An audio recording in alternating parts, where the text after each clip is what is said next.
अस्सलाम वालेकुम गाइस। जैसा कि आप जानते हैं कि वीडियो का टाइटल है कि नेवर रिज़ाइन टू क्विकली।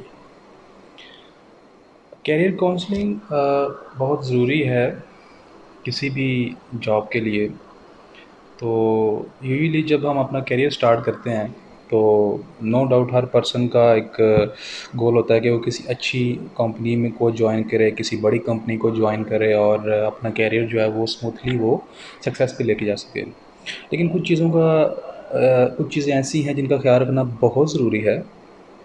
उनमें से एक पॉइंट मैंने जिस पॉइंट पे मैं ये वीडियो बना रहा हूँ वो पॉइंट है कि नेवर रिज़ाइन टू क्विकली।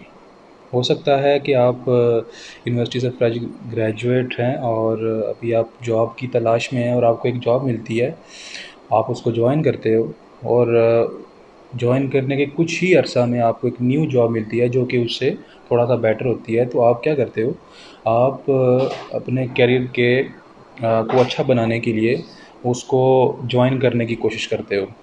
तो ये जो चीज़ है इसका आपको बेनिफिट नज़र आ रहा होता है, लेकिन एक्चुअली क्या है कि वो आपको नुकसान भी दे सकती है। नुकसान कैसे दे सकती है वो हम डिटेल में भी बात करेंगे। तो सबसे पहला पॉइंट कि नेवर रिज़ाइन टू क्विकली।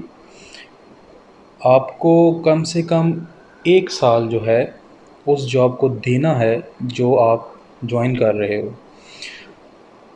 कभी भी 1 साल से पहले उस जॉब को छोड़ने की मत सोचिए, ये आपकी रिज़्यूम पे एक बुरा इम्पैक्ट डालेगी।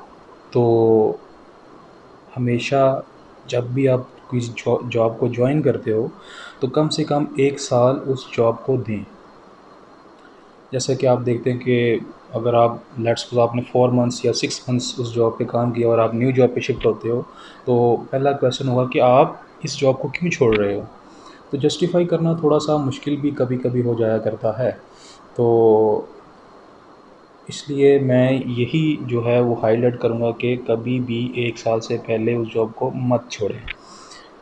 तो दूसरा पॉइंट है कि कुछ लोगों को लगता है कि यार मैंने इस कंपनी को जॉइन किया है, मेरी लर्निंग नहीं हो रही, मैं अपने करियर को एडवांस नहीं कर पा रहा। तो एक चीज़ ज़हन में रखें कि देयर इज़ ऑलवेज़ लर्निंग। हमेशा से लर्निंग मौजूद होती है। आपको क्या करना होता है कि आपको जस्ट फोकस करना होता है। तो देयर इज़ ऑलवेज़ लर्निंग, ये चीज़ अपने माइंड में रखें। हो सकता है कि आप एक ऐसी टेक्नोलॉजी पे काम कर रहे हैं जो कि मार्केट में इतनी हाई नहीं है, ये भी पॉइंट हो सकता है। दूसरा, आपको ये भी फ़ील हो रहा होता है कि मैं जिस टेक्नोलॉजी पे काम कर रहा हूँ मैं समझता हूँ कि मैं इस पे कंफर्टेबल नहीं हूँ, ये भी चीज़ हो सकती है। और दूसरी चीज़ ये भी हो सकती है कि आप फ़ील कर रहे हो कि मार्केट में कोई दूसरी टेक्नोलॉजी आप पाए और आप इस लोअर टेक्नोलॉजी पे काम कर रहे हैं, तो ये आपको पीछे कर देगी। ये चीज़ें माइंड में मत लाएं। ऑलवेज़ लर्निंग हुआ करती है, ज़रूरत होती है आपको उस चीज़ पे गौर करने की। तो देयर इज़ ऑलवेज़ लर्निंग, ये अपने माइंड में रखें। और जिस टेक्नोलॉजी पर भी आप काम कर रहे हैं उसकी डेप्थ में जाएं, उसको लर्न करें। अगर आप फ्यूचर में किसी और टेक्नोलॉजी में भी जाते हैं तो ये मतलब ऐसा नहीं है कि इसका फ़ायदा नहीं होगा आपको या ये चीज़ बेसूद है। तो ये चीज़ माइंड से निकाल दें और उस टेक्नोलॉजी पे काम करें, उसको अच्छे तरीके से लर्न करें। अपने जो भी आपके टास्क हैं उनको अच्छे से सरअंजाम दें, अच्छे से काम करें। ये एक चीज़ जो प्रोफेशनल एटीट्यूड है ये उसमें आती है। उसके बाद आप इन चीज़ों को भी नोट करें कि आप जिस कंपनी में काम कर रहे हैं उसकी अच्छी चीज़ें क्या हैं, उस कंपनी के प्लस पॉइंट्स क्या हैं, उनको नोट करें, उनको ऑब्ज़र्व करें।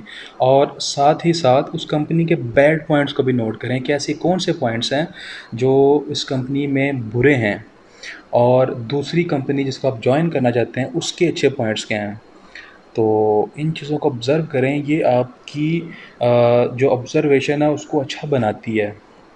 आप फ्यूचर में एक अच्छे करियर को लेके चल सकते हैं। इन सब चीज़ों को माइंड में रखना बहुत ज़रूरी है अगर आप किसी भी फील्ड में, किसी भी टेक्नोलॉजी में अपने आप को टॉप पे लाना चाहते हैं, अपना करियर अच्छा करना चाहते हैं। तो मैंने क्या बोला कि आपको 1 साल तक कम से कम उस कंपनी को नहीं छोड़ना। ऑलवेज़ लर्निंग हुआ करती है, आपको समझने की ज़रूरत है, किसी भी चीज़ को छोटा मत समझें, उसके ऊपर काम करें। और हाँ, मतलब जैसा कि मैं बता चुका हूँ कि इन सब चीज़ों को माइंड में रखना ज़रूरी है। और तीसरा पॉइंट था कि आप उस टेक्नोलॉजी में वर्क करो, उसको टाइम दो। आप जिस कंपनी में काम कर रहे हो उसके अच्छे पॉइंट्स नोट करो, उसके बुरे पॉइंट्स नोट करो। जिस कंपनी को ज्वाइन करना है उसके अच्छे पॉइंट्स माइंड में रखो, और उसके बाद आप जब भी कंपनी को लीव करना चाह रहे हैं तो किसी के साथ डिस्कस ज़रूर करें, प्रॉपर इन्वेस्टिगेशन के साथ, प्रॉपर गाइडेंस के साथ, प्रॉपर रिसर्च के साथ आप उस जॉब को लेफ़्ट करें और न्यू जॉब को ज्वाइन करें। तो अगर आप इन पॉइंट्स पर अमल करेंगे तो ये आपको इंशाल्लाह एक अच्छा किक स्टार्ट देगी। तो ऑलवेज़ फ़ोकस करें अपने करियर पे, और जस्ट यही मैं कहना चाहूँगा। तो गुड बाय, स्टे ब्लेस्ड।